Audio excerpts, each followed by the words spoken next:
আসফাকুল্লাহ নাইয়া আরজিকর কাণ্ডে প্রতিবাদ জানিয়েছিলেন বলে প্রতিবাদের অন্যতম মুখ বলেই কি তার বিরুদ্ধে পুলিশের এমন পদক্ষেপ, যে দাবি করছেন চিকিৎসকদের একাংশ? আসফাকুল্লাহ নাইয়া নিজেও তিনি এমনটাই দাবি করছেন। আমরা কথা বলবো, আমাদের সঙ্গে রয়েছেন আমাদের প্রতিনিধি সৌমিত্র রায়। সৌমিত্র, প্রতিবাদের সেই ছবি দেখাও।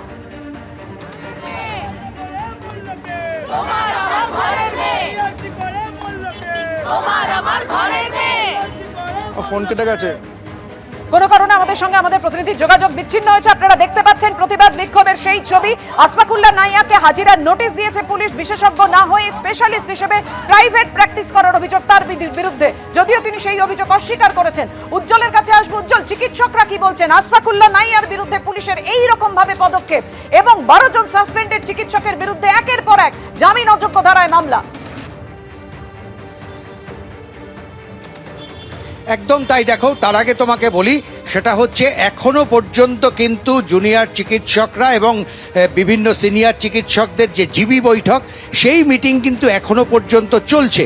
ঠিক 4টের সময় বৈঠক শুরু হয়েছিল এবং এখনো পর্যন্ত সেই বৈঠক চলছে এবং সেই বৈঠকের পর ঠিক করা হবে যে মেদিনীপুর মেডিকেল কলেজে আগামীকাল থেকে কি ধরনের আন্দোলন তারা গ্রহণ করবেন এবং এটা শুধু মেডিকেল কলেজ নাকি অন্যান্য হাসপাতালগুলোতেও একই ধরনের আন্দোলন তারা করবেন, এই বিষয়টা কিন্তু তারা চূড়ান্ত সিদ্ধান্ত নেবেন।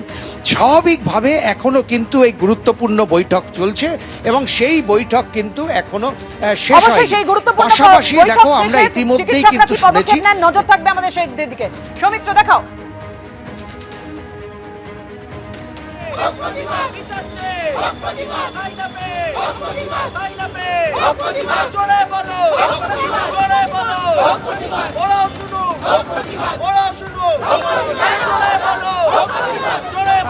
দেখতেই পাচ্ছ এই মুহূর্তে আমি রয়েছি বিধাননগর পুলিশ কমিশনের সামনে। সেই ছবিটা তোমাকে দেখিয়ে দেবো যে গতকাল তুমি জানো আসফাকুল্লাহ নাইয়ার গ্রামের বাড়িতে কাকদ্বীপে সেখানে পুলিশ গেছিল। আসফাকুল্লাহ নাইয়ার পরিবারের তরফে যেটা দাবি করা হয়েছিল যে সেখানে পুলিশ গিয়ে তল্লাশি অভিযান চালিয়েছে এবং আজকে ইলেকট্রনিক কমপ্লেক্স থানার তরফে আসফাকুল্লাহ নাইয়াকে নোটিশ পাঠানো হয়েছে তাকে জিজ্ঞাসাবাদের জন্য এবং তারই প্রতিবাদ এই বিধাননগর পুলিশ কমিশনের সামনে জুনিয়র ডক্টরস ফ্রন্টের ডাকে এখানে জুনিয়র চিকিৎসক এবং সাধারণ যারা নাগরিক তারা এখানে জড়ো হয়েছেন। তারা এখানে স্লোগান শাউটিং করছেন এবং তার প্রতিবাদ জানাচ্ছেন এই আসফাকুল্লাহকে কেন এভাবে পুলিশের দ্বারা তার বাড়িতে যাবে, তল্লাশি চলবে, পুরো বিষয়টা নিয়ে তারা প্রতিবাদ জানাচ্ছেন। তুমি দেখতে পাচ্ছ এখানে তারা স্লোগান শাউটিং করছেন। এখানে যে জুনিয়র চিকিৎসক যারা রয়েছেন এবং সাধারণ নাগরিক যারা রয়েছেন তারা বলছেন যে এই যে পুলিশ গিয়ে আসফাকুল্লাহ নাইয়ার বাড়িতে তল্লাশি করছে, এটা প্রতিহিংসা পরায়ণভাবে এটা আসফাকুল্লাহ নাইয়ার বিরুদ্ধে করা হচ্ছে। কারণ তুমি জানো এই আসফাকুল্লাহ নাইয়া আরজিকর আন্দোলনের অন্যতম মুখ ছিল এই আসফাকুল্লাহ নাইয়া। সেই কারণে এই জুনিয়র ডাক্তার চিকিৎসক যারা এখানে রয়েছে, নজর থাকবে সেদিকে। তুমি ছবি দেখাতে থাকো। মানুষজন যেভাবে প্রতিবাদ জানাচ্ছেন, কিন্তু আসফাকুল্লাহ নাইয়ার জুনিয়র চিকিৎসক তিনি কি বলেছেন তার বিরুদ্ধে ওঠা অভিযোগ প্রসঙ্গে রাখবো আপনাদের সামনে। 4 বছরে 2 থেকে 3 বার ফ্রি মেডিকেল ক্যাম্প করার জন্য গিয়েছিলাম। আর আমরা এমনি পিজিটি হিসেবে সরকারি হসপিটালে কাজ করে যাচ্ছি, তো ডাক্তার হিসেবে ডাক্তারি করাটাকে কখনোই খারাপ বলে মনে করিনি এবং ভবিষ্যতে করবও না। তো এটাকে একটা কি বলবো, প্রতিহিংসা পরায়ণতার জায়গাতে নিয়ে গিয়ে একটা সম্মানের জায়গায় দাঁড় করিয়ে দেওয়ার যে প্রচেষ্টা, আমার মনে হয় আইন এখনও পর্যন্ত আছে। আইনের হাতে এই ব্যাপারটা যখন চলেই গিয়েছে তখন সঠিকভাবে আইনের বিচার আসবে এবং এই জায়গাটা ফিরে আসবে বলে আমার মনে হয়।